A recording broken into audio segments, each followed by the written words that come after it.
was a baking hot summer on the island of Sodor. The sun was shining brightly. James and Toby were taking children to the seaside. It was a wonderful job. All the engines liked seeing the children's happy faces, and they loved hearing them cheer when they saw the sea. Thomas wished he was taking children to the seaside, but Thomas was taking a big tank of raspberry syrup to the ice cream factory. Down on the beach, it was very hot, and the ice cream lady had run out of ice cream. So when Thomas arrived at the ice cream factory, the factory manager was waiting for him. "We have to make lots more ice cream," he cried. "You must go and get the cream, the chocolate, and the strawberries." Thomas was disappointed. He had lots to collect, and he wanted to take children to the seaside. "If we get everything in time," said Thomas's driver, "then we can still take some children." So Thomas rushed to the dairy. He collected the cream, and he puffed away quickly.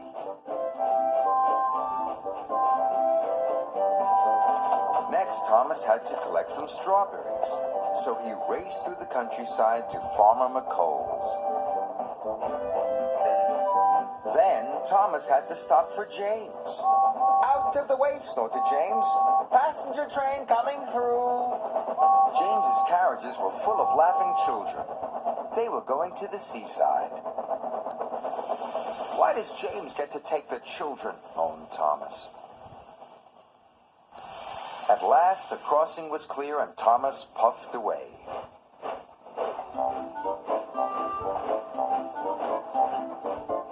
"If I'm quick, I can still take some of the children," he puffed. So Thomas raced as fast as he could.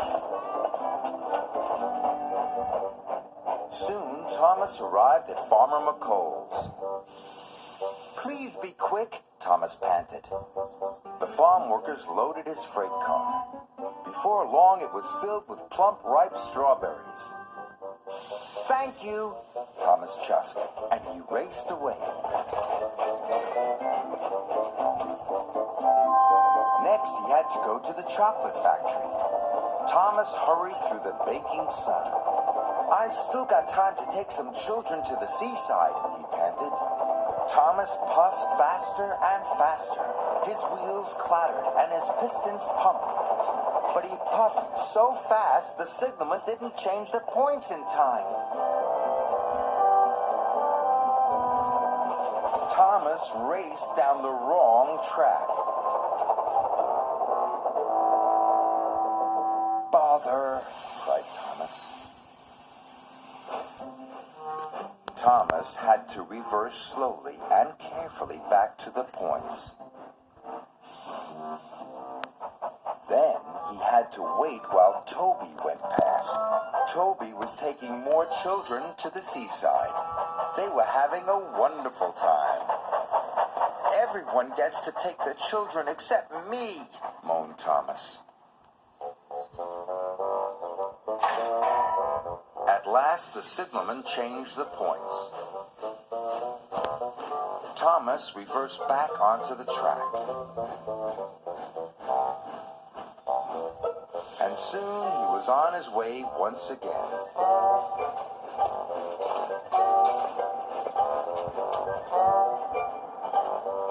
When Thomas arrived at the chocolate factory, it was getting late.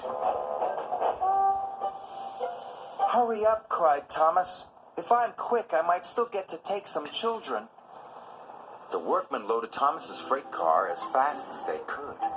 It was soon filled with heaps of chocolatey cocoa powder. Thomas was ready to go. But the shunters hadn't released the brakes on the freight cars. Thomas pulled as hard as he could, but the freight cars wouldn't move. "I have to hurry," puffed Thomas. He heaved, he huffed, and he puffed, and he heaved so hard, the coupling broke. Thomas shot forward. Cocoa powder flew everywhere. "Now I'll never get to take the children," puffed Thomas.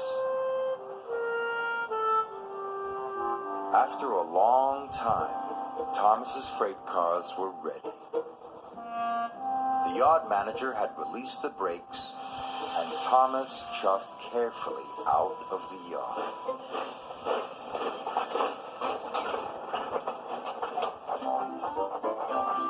Finally, the track turned left past the old church. Thomas arrived at the ice cream factory. He thought his job was nearly done, but he was wrong. The factory manager was waiting for him. "The ice cream will soon be ready," he said. "You must take it to the seaside for me." Thomas was very disappointed. He wished he could take children to the seaside instead. He wanted to hear them cheer when they saw the sea.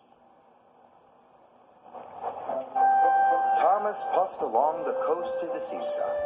"I wish I was taking the children," sighed Thomas.